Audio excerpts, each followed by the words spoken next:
ನಮಸ್ತೆ. ನಾವು ಬಾಳೆ ಗಿಡಕ್ಕೆ ಈ ರೀತಿ ಮೇಂಟೆನೆನ್ಸ್ ಮಾಡಲಿಲ್ಲ ಅಂದರೆ ಇಷ್ಟೊಂದು ಕಂದುಗಳು ಬಂದುಬಿಡ್ತಾವೆ, ಮರಿ ಗಿಡಗಳು. ನೋಡಿ, ಈಗ ಒಂದು ಬಾಳೆ ಗಿಡ ನಾನು ದೊಡ್ಡದಾಗಿ ಬಿಟ್ಟಿರೋದು, ಅದ್ರ ಬಾಜುದಲ್ಲಿ ಇಷ್ಟೊಂದು ಗಿಡಗಳು ಬಂದಿದ್ದಾವೆ. ಈ ರೀತಿ ಬಂದಾಗ ಏನಂದರೆ ನಮಗೆ ಬರೋಂಥ ಬಾಳೆಗೊನೆ ಇರುತ್ತಲ್ಲ, ಅಂಥ ಬರೀ ವೆಯ್ಟ್ ಸೈಜ್ ಬರಲ್ಲ. ಆ ಕಾರಣಕ್ಕೆ ಬೆಟ್ರ್ ನಾವು ಇದನ್ನು 2 ತಿಂಗಳಿಗೆ 3 ತಿಂಗಳಿಗೆ ಒಂದು ಸಲ ಮೇಂಟೆನೆನ್ಸ್ ಮಾಡಿಸಿದ್ರೆ ಚೆನ್ನಾಗೈತೆ ನನ್ನ ಅನಿಸಿಕೆ. ಈ ರೀತಿ ಹಾರಿಯಿಂದ ಇವು ಮರಿಗಳನ್ನ ತೆಗ್ಸಿದ್ರೆ ಸ್ವಲ್ಪ ನಾವು ಒಂದು 3-4 ತಿಂಗಳು ಸಸ್ಟೈನ್ ಮಾಡ್ಬೋದು. ಇಲ್ಲಾಂದರೆ ಸುಮ್ಮನೆ ಕುಡುಗಲ್ ತಗೊಂಡು ಮೇಲೆ ಕಟ್ ಮಾಡ್ಕೊಂತ ಹೋದರೆ ಅದೇನಾಗತ್ತೆ ಅಂದರೆ ಮತ್ತೆ ಒಂದು 2-3 ದಿವಸಕ್ಕೆ ಮತ್ತೆ ಬೆಳೀತವೆ. ಹಾಗಾಗಿ ಯಾವುದಾದ್ರೂ ಒಂದು ಗಿಡವನ್ನು ಬಿಟ್ಟು ಉಳಿಕಿದ ಗಿಡಗಳನ್ನ ತೆಗ್ಸಿದ್ರೆ ಗೊನೆ ಕೂಡ ಸ್ವಲ್ಪ ಸೈಜ್ ಬರುತ್ತೆ, ನಮಗೆ ಇಳುವರಿ ಕೂಡ ಚೆನ್ನಾಗಿ ಬರುತ್ತೆ.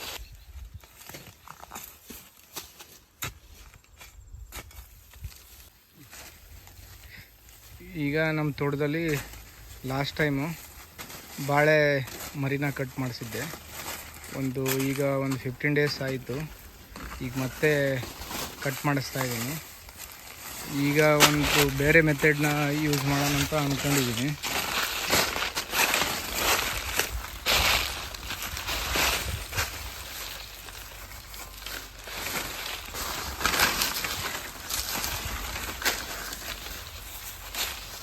ಈ ರೀತಿ ಕಟ್ ಮಾಡಿ ನಮ್ಮ ಹತ್ರ ಒಂದು ರಾಡಿಂದ ಪೈಪಿಂದ ಮಾಡಿಸಿರೋದು ಒಂದು ಇಕ್ವಿಪ್ಮೆಂಟ್ ಇದೆ.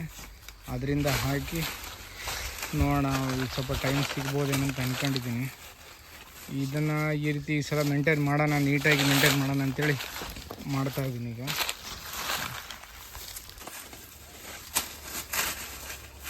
ಲಾಸ್ಟ್ ಟೈಮ್ ತೆಗ್ಸಿದ್ವಿ, ಮತ್ತೆ ಸೈಡ್ಸಿಗೆ ಕೆಲವೊಂದು ಗಿಡಗಳು ಬಿಟ್ಟಿದ್ದೀವಲ್ಲ, ಅವನ್ನು ಈಗ ತೆಗಿತಾ ಇದ್ದೀವಿ.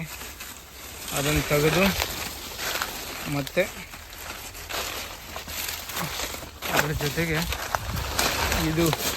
ನಾನು ಯೂಟ್ಯೂಬಲ್ಲಿ ಒಂದು ವಿಡಿಯೋ ನೋಡಿದ್ದೆ. ಅವರೊಂದು ಈ ರೀತಿ ಇಕ್ವಿಪ್ಮೆಂಟ್ ಮಾಡ್ಕೊಂಡಿದ್ರು. ಅದನ್ನು ಯೂಸ್ ಮಾಡಿದರೆ ಏನಾಗುತ್ತೆ ಅಂದರೆ, ನಾವು ಈ ರೀತಿ ತೆಗೆದ್ರೆ ನೆಕ್ಸ್ಟ್ ಟೈಮ್ ನಮಗೆ